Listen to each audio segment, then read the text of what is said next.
in the CBS broadcasting booth way up at the top of the great amphitheater of Pompeii. It's Navy Day here in Pompeii, this blistering hot 26th day of August in the year 79. Navy Day, and no doubt about it. The mighty Roman fleet, fresh from its recent Mediterranean maneuvers, is anchored right out here in the Bay of Naples. And every Navy man that could get liberty is jam-packed into this amphitheater. Practically the whole population of Pompeii, 20,000 people, have turned out to honor the watchdogs of the empire, the mighty Roman fleet commanded by Pliny the Elder. Yes, it's a great day for Pompeii. From my vantage point way up high, I can see this big bowl full of Pompeians spread out before me, and they're having a whale of a time. The games haven't started yet. August 26th, up rapidly. 79 A.D., the last day of Pompeii. CBS is there. CBS takes you back 1,869 years to a city in the shadow of an epic catastrophe. All things are as they were then, except for one thing. CBS is there. CBS is there, produced and directed by Robert Louis Cheon, is based on authentic historical facts and quotations. And now, August 26th, 79 A.D., the amphitheater in Pompeii and Jackson Beck finds the Roman fleet in Pompeii's backyard. And the Pompeians have been looking forward to this holiday for a long time. The customers are still pouring into the amphitheater with their admission tickets of bone and bronze.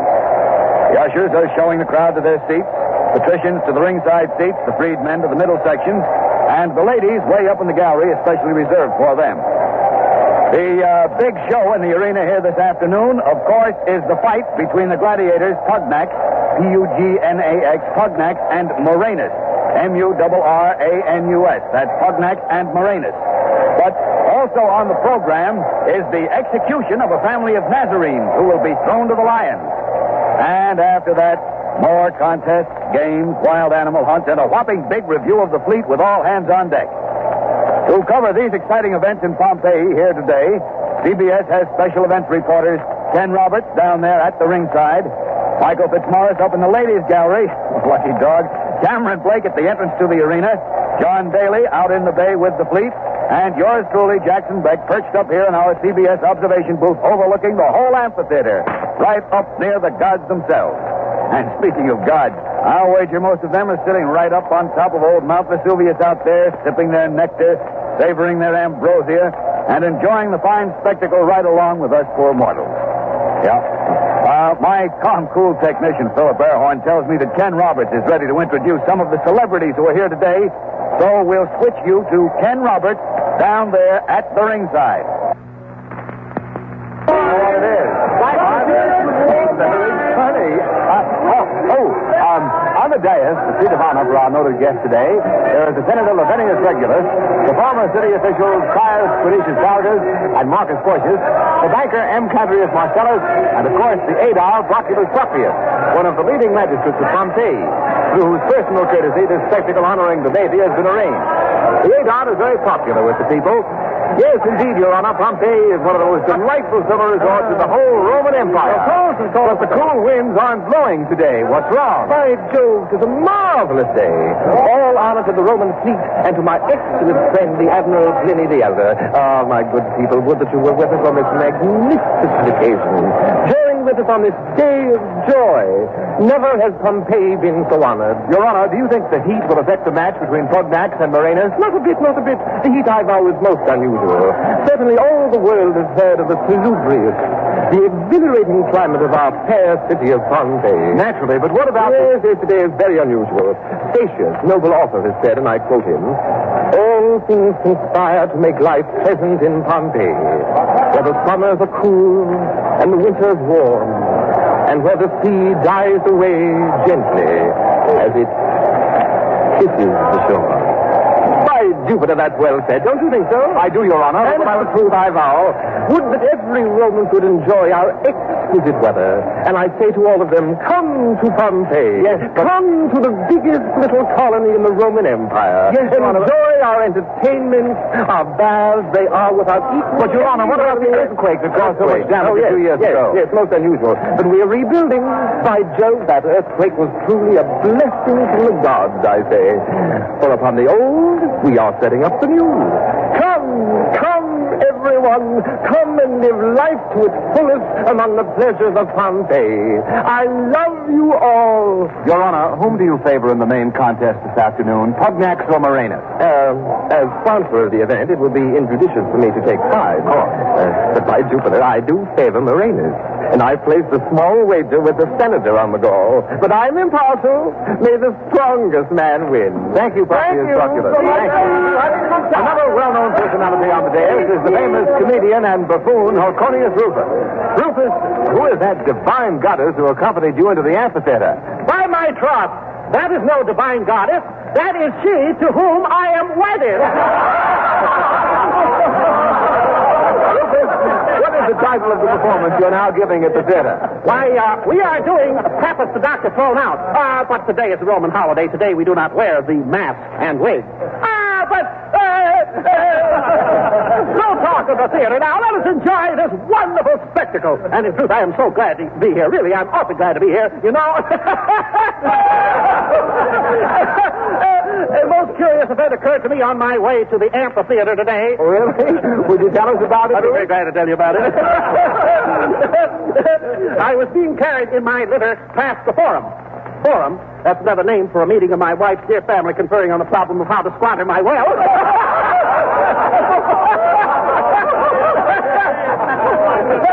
I was being carried past the Forum, going, and there I saw this unusual spectacle. It seems that a slave was carrying an umbrella for his master. Suddenly, the slave stopped walking, and his master continued on out from under the umbrella, and by the gods, he did not get wet. No? No, for by Jupiter flew the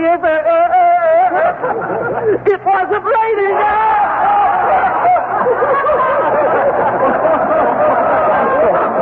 Tell me, Rufus, are you wagering on today's contest? Oh, forsooth I am, Burley, I am. I shall wager 2 talents on Pugnax and 2 talents on Morenus. But that way you'll only break even. The consummation's about me to be wished, for indeed I can use the money. I say now, who will take these wages? You, Your Honor. What you say? Thank you, Hoconius Rufus. The purpose is just time to announce the entrance of the gladiators to the arena. For a description of the procession of gladiators, we return you to Jackson Beck up at the top of the amphitheater. The procession is about to enter the arena from the north portal. I can see the musicians, and behind them, here they come, the gladiators, unarmed, marching in solemn, stately tread into the arena. The crowd is hypnotized by the sight of these men marching slowly to what will certainly be death for many in the ranks. The faces of the gladiators are set in expressions that range from almost inhuman ferocity to utter stoicism. In contrast, the bloodlust of the spectators has charged their faces with almost livid anticipation. All eyes, of course, are on Pugnax and Morenus. Pugnax looks surprisingly young. His body is well-muscled, but not brawny. He looks as lithe as a panther. Morenus, on the other hand, is a picture of savage brutality. His body is covered with hair, and his arms hang from his sides like battle axes.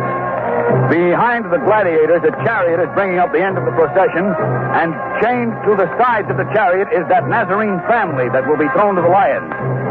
There are 3 of them, father, mother, and daughter. The daughter, a girl of about 15. The Nazarenes, you know, are that peculiar sect which of late has been causing so much unrest in the empire since their leader was executed in the Palestine colony by authority of Pontius Pilate. This particular family is well known in Pompeii. The father, Marcus Tullius, was formerly a member of the priesthood of Isis. The prisoners are marching with their heads thrown high, faces that reflect a strange, mystical kind of ecstasy. Now the gladiators have reached the dais.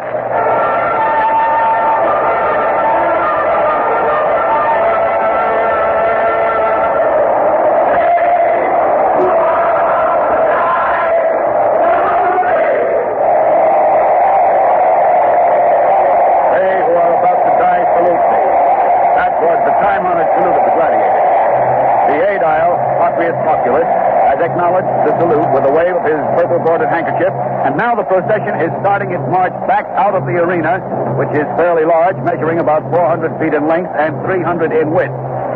And now Mike Fitzmaurice is waiting to interview another celebrity down in the ladies' gallery. So let's go down there and see who it is.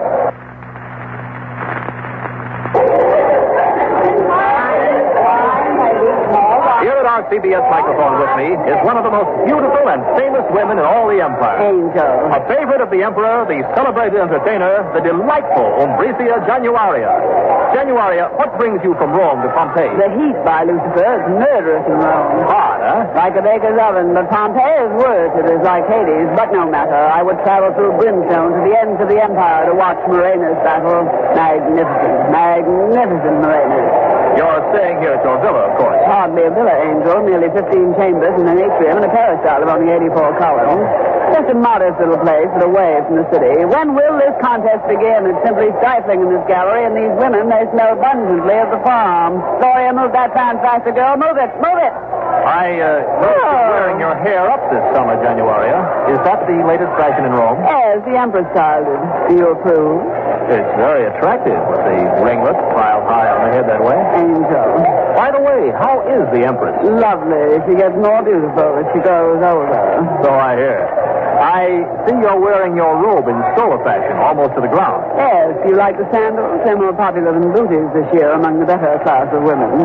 Gloria, move that fan faster, or I'll jab you with this hairpin. Necklaces, rings, bracelets, and the earrings of worked gold are also being worn. That's very interesting. Who do you like in the big contest today, Januaria? Pugnax or Murenus? Murenus, by Apollo, there is a man. Muscles like granite boulders. Have you seen him fight before?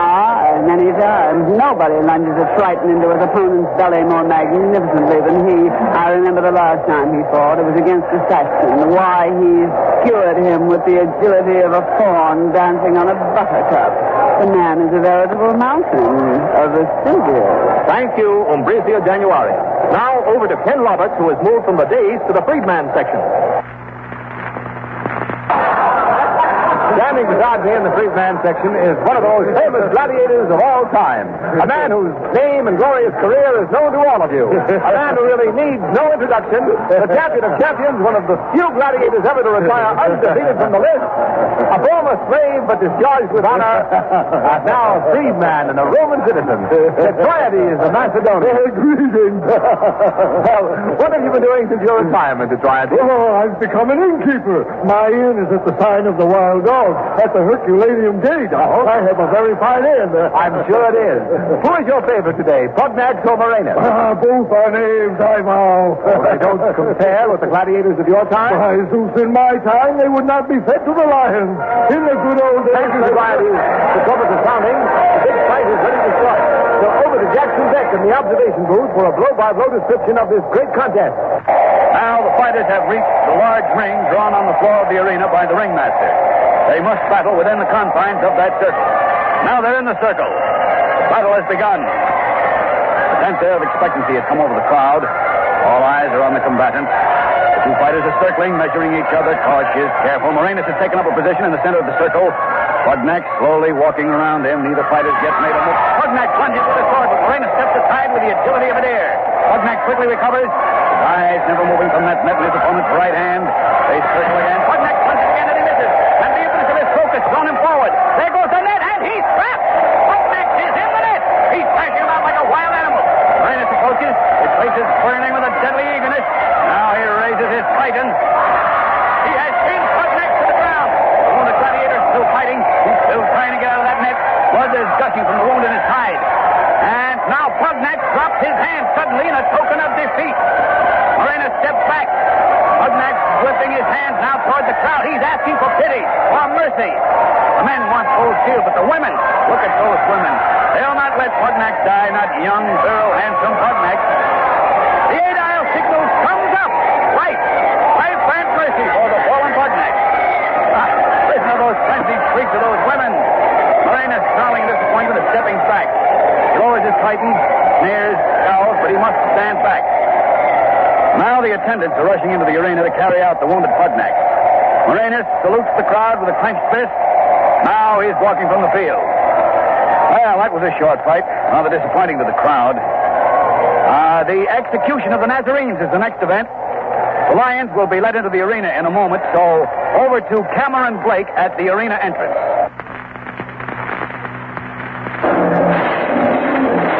The Lions are being led out of their cages now. Hear the cage doors being opened. Here come the lions, passing through a barred passageway into the arena. There are 8 lions. These beasts have been starved for 48 hours. They are hungry, vicious, panting for the taste of flesh. Here come the Nazarenes from the dungeons. Marcus Tullius, his wife and daughter. They're practically naked. The guards are bringing them up. Marcus holds his wife's hand in his own as if to give her strength and courage. The woman is leaning on her daughter, a beautiful child of 15. They're comforting each other. Marcus Tullius, will you speak to us? I will pray for you, my son. This is a bitter end for a former priest of Isis. When I was a child, I spake as a child. I understood as a child. I thought as a child. But when I became a man, I put away childish things. Are you quoting the words of your leader? These are the words of Paul, of sacred memory. It was he who converted us in Rome. It was he who... Trumpets are sounding. The guards are pushing the 3 Nazarenes into the arena. He's trying to embrace. The mother is faint and courageous. Does not weep. Daughter and husband support her. The old man is praying aloud. They're brave, these Nazarenes. Here comes the iron gate, closing the way into the arena. There is no escape for them now. Back to Jackson Beck in the observation booth. The Nazarenes are alone in the arena now with the lions. They're standing together. Their lips are moving in prayer. Now the animals have sighted them. They're bounding forward. They're ready to... Well, that. How the like... By God, it's Vesuvius! Mount Vesuvius has exploded! The whole mountain is on fire! Vesuvius is erupting! Flashes like lightning are coming from the peak. The air has suddenly become black with smoke and fire. The amphitheater here has been thrown into a panic. People are fleeing toward the exit, trampling each other in a wild frenzy to get out. Men and women are tearing at each other, climbing over one another. The people are jumping, falling into the arena. The lions are loose among them. This is horrible. The cloud of smoke is becoming denser. Very dense. I can hardly see anything. The smoke. The people are in a...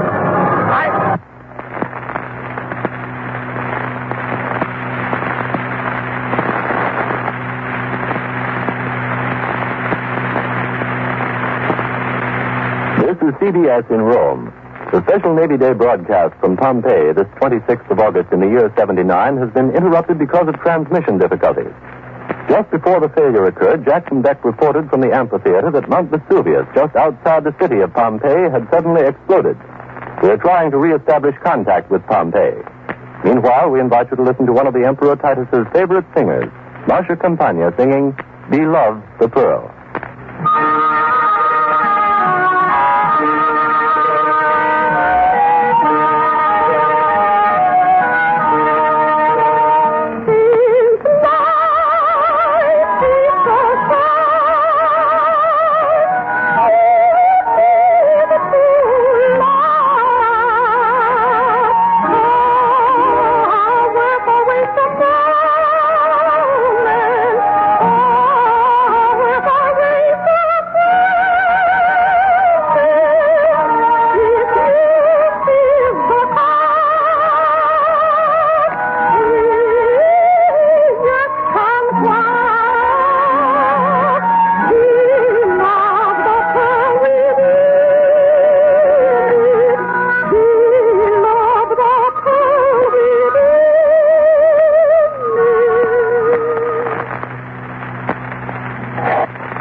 This is Harry Marble speaking. We have just received word this 26th of August in the year 79 from Naples, confirming the fact that Mount Vesuvius has erupted and Pompeii, the most beautiful resort city in this time of the Caesars, is on fire. One moment, please. Another report has just been handed to me. The town of Herculaneum, 8 miles west of Pompeii and on the western slope of Vesuvius, has also been inundated with a flood of fiery mud. CBS will do its best to provide the fullest possible coverage of this sudden and completely unexpected catastrophe this 26th day of August in the year 79, the first year of the reign of the Emperor Titus. Fortunately, we were broadcasting from Pompeii when Vesuvius exploded. Our CBS mobile unit was at the amphitheater, and we may be able to reestablish contact with it again. John Daly, aboard the fleet in the Bay of Naples, is equipped with a shortwave transmitter, and just a moment, I have just been informed that John Daly is ready to broadcast from the Roman Imperial Fleet. So over to John Daly. This is John Daly on the deck of Admiral Finney's flagship, the Augustus Rex Vesuvius, has exploded. Pompeii has disappeared under an inferno of flaming rock and a hail of scalding fiery steam. We can't see anything but flame and smoke rising above shattered Pompeii. The crew of the Admiral's ship have begun to launch barges to head for Pompeii to rescue any inhabitants that may reach the beaches. The Admiral himself has gone ashore, and I hope to be able to board one of the barges with my shortwave equipment shortly and get to the beach. The terrible catastrophe came without warning to us on the fleet out here in the bay. It was just past noon Roman time. As you heard the broadcast of the gladiatorial contest, we out here heard a terrific roar. We all turned to look and saw Vesuvius on fire. A tremendous column of smoke was shooting up from the summit, a cloud-like mass that burst upwards and outwards like a huge pine tree. It burned fiery red in spots, and in other spots it was black, blue, violet, all the colors of the rainbow. Huge chunks of rock and earth were tossed about in the air like pebbles, and everywhere a torrent of blazing embers was flying off into space. For a few seconds, this entire ghastly mass seemed suspended in the sky, and then, like a fiery blanket, it fell upon Pompeii and nearby Herculaneum. Wait just a moment. The barge on which I'm going ashore is ready. I'll try to get back on the air when I reach the beach. This is John Daly. I return you to CBS Rome. This is Harry Marble in Rome this August 26th in the year 79. Our CBS mobile unit, which was at the amphitheater in Pompeii, broadcasting the Navy Day spectacle when Mount Vesuvius erupted, has succeeded in reestablishing contact. So we switch you now to Jackson Beck, somewhere in Pompeii. This is Jackson Beck. This is Jackson Beck. I hope I'm getting through. I'm in the partly soundproof CBS mobile unit moving slowly along Stabian Street, passing the new Temple of Jupiter. You can probably hear the sound of the unit wheels and the steady thump of cinders, rock, and flaming ash on the top. Outside, through the windows, I can see people screaming and shouting. Buildings are burning and crashing in flames. Ken Roberts is in the mobile unit with me, so is Mike Fitzmaurice. But we don't know what has become of Cameron Blake. We lost track of him when the panic started at the gladiatorial combat. We're making our way as fast as we can through the beaches, but the going is slow, tortuously slow. The roads are jammed with thousands of escaping men, women, and children. They're all trying to get in here with us.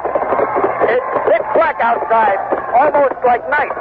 Some people are carrying torches. By their eerie light, the horrified faces on the road are silhouetted with dark, wild fear. This is the first tragedy in the reign of the Roman Emperor Titus, who was crowned only 2 months ago. The smoke is intense.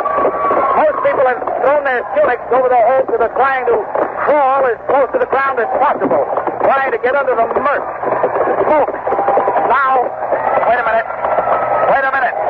That sound on the roof of our mobile unit. Yes, I can see it now. It's rain. Rain. It's beginning to rain. The rain is mixing with the ashes and embers. The road outside is becoming a hissing, scalding, searing, flaming inferno. Excuse me. The steam and smoke is leaking through. It's unbearable. Hot. I can't talk.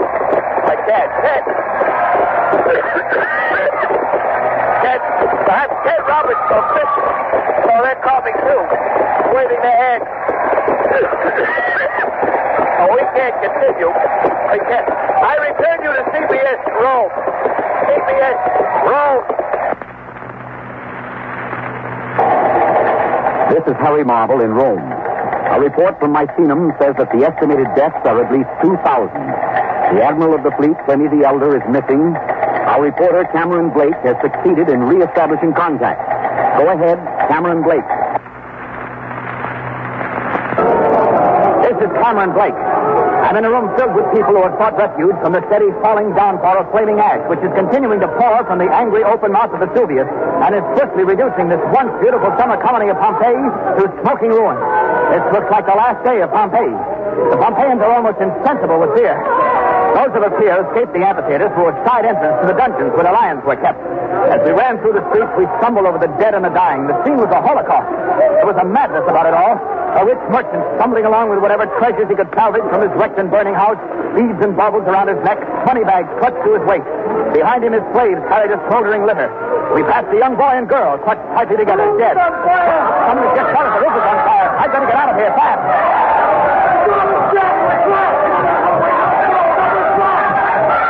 This is Cameron Blake. The exit is close. We're trapped. There's absolutely no chance for escape. The smoke and the heat are unbearable. I'm crouching on the floor of the roof. The roof is collapsing. Come down it.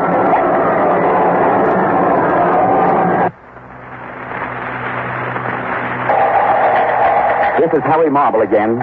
The signal from Pompeii has failed. We have only one last recourse now for any news from the burning city, and that is John Daly reporting from the beach by way of the Navy transmitter aboard the fleet. Go ahead, John Daly. John Daly, the barge from the Admiral's flagship, the Augustus Lake. They are rowing out into the Bay of Naples, away from the beach toward the fleet. You can hear the wind and wash of the sea, the cry of the coxswain, the slaves pulling at the oars. The barge is filled with survivors, men, women, children, weeping, devoting their lost ones, nursing their wounds and their burns, yet thanking the gods for their escape. It's still almost as black as midnight here. The ashes of the burning embers are still falling. But miraculously, the barge is not on fire. And I think we're going to get through. The scene on the beach was and still is pandemonium. People pouring out of the city, but the thousands standing in the water up to their chins, the breakers plunging over their heads and sweeping them away. The water choked with drowned and drowning people. Sailors formed a human chain between the shore and the barges, taking aboard as many as they could.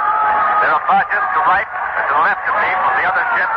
They're also filled with survivors, and we'll be coming back for more. Ken Roberts, Jackson Beck, and Michael Fitzmaurice are in one of those barges. They're safe, but we still have no word of Cameron Blake. It's impossible to believe that here on this land a thriving city existed a bare few minutes ago. It's nothing now but a funeral fire, a map of flaming, burning, gutted ruins.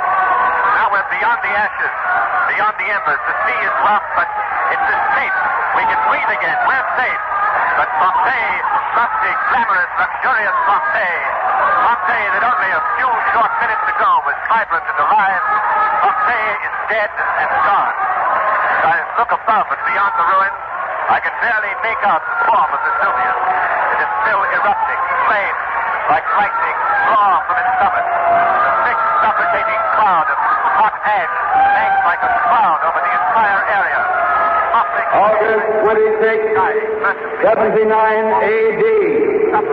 Mount Vesuvius erupts and Pompeii dies.